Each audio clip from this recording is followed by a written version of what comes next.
जय श्री हरि। पूज्य गुरुदेव के चरणों में प्रणाम। आज हम ब्रह्मनिष्ठ संत पूज्यपाद श्री उड़िया बाबा जी महाराज के सेवा संबंधी जो वचनामृत हैं उनका पान करेंगे।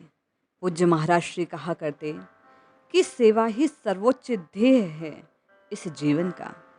परमानंद की प्राप्ति और दुखों की आत्यंतिक निवृत्ति ही सबका सर्वोच्च ध्येय होना चाहिए और उसकी प्राप्ति के साधन 3 प्रकार से उन्होंने बतलाए।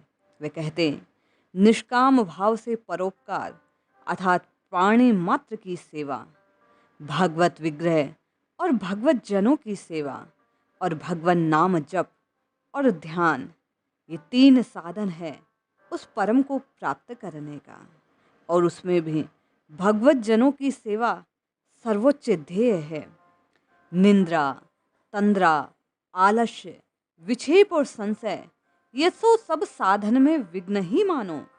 श्रद्धा, भक्ति, नम्रता, उत्साह, ध्येय, आचार, शरीर, वस्त्र, ग्रह आदि की पवित्रता, सुचिता, इंद्रिय संयम, सदाचार का सेवन, कुसंग का त्याग, ये सब साधन सत्व गुण को बढ़ाने वाले हैं। इसलिए साधकों को इन्हें धारण करना चाहिए।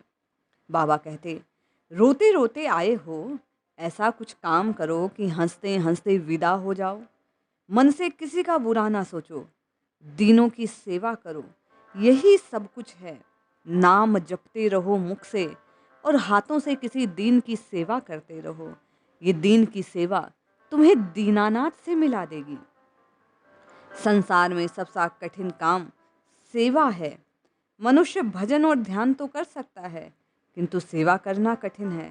सेवा तो वही कर सकता है जिस पर भगवान की अत्यंत कृपा हो।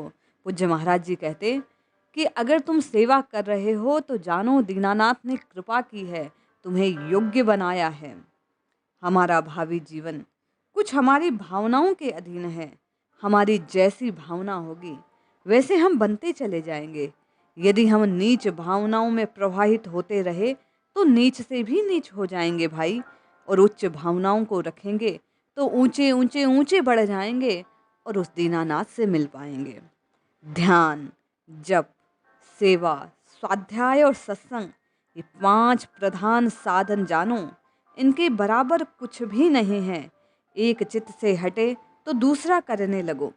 नाम जपते जपते स्वाध्याय के लिए पुस्तक उठा लो, स्वाध्याय करते करते संतों के संग में चले जाओ, संत सेवा से निकलो तो सेवा भाव में लग जाओ, दीनों पर दया करने लग जाओ। यही साधन का प्रधान कर्तव्य है। भगवत सेवा और भगवत जनों की सेवा करने से भ्रमण निवृत्त हो जाता है। जिस प्रकार गृहस्थ में अतिथियों का सत्कार होता है, ब्राह्मणों का पूजन होता है, साधुओं की सेवा होती है, सब लोग प्रेम से रहते हैं, वह वास्तव में सबसे उच्च है। सच पूछा जाए तो हम जो कुछ करते हैं अपनी ही प्रसन्नता के लिए करते हैं। दूसरों का उपकार भी अगर हम कर रहे हैं तो आनंद प्राप्ति की चाह में किसी को प्यासा देखते हैं तो हमारे चित्त को दुख होता है, हमारे मानस में तकलीफ उठती है, तो हम चाहते हैं कि उसकी प्यास जल से बुझाकर उसे निवृत्त कर दें और स्वयं के चित्त की भी दुख की निवृत्ति हो जाए।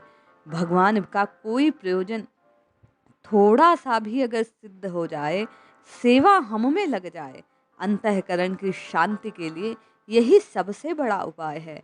भगवान नाम का स्मरण, भगवान की सेवा, भगवत भक्तों की सेवा, भगवत भक्तों का संग, भगवान का गुणानुवाद, भगवत भक्तों की जीवनी पढ़ना, भगवान का ध्यान करना, भगवान का कीर्तन करना, भगवान में आसक्ति हो जाना, भगवत प्राप्ति का यही तो उपाय है। नाम जपते रहो, काम करते रहो, काम करते करते नाम जपते जपते कब पहुंच जाओगे अपने सर्वोच्च सफर को, कब पालोगे, ध्यान भी नहीं रहेगा। इसलिए नाम जपते रहो। नाम जपना और सेवा करना दोनों उस सर्वोच्च सुख को प्राप्त करने के साधन है। जय श्री हरि।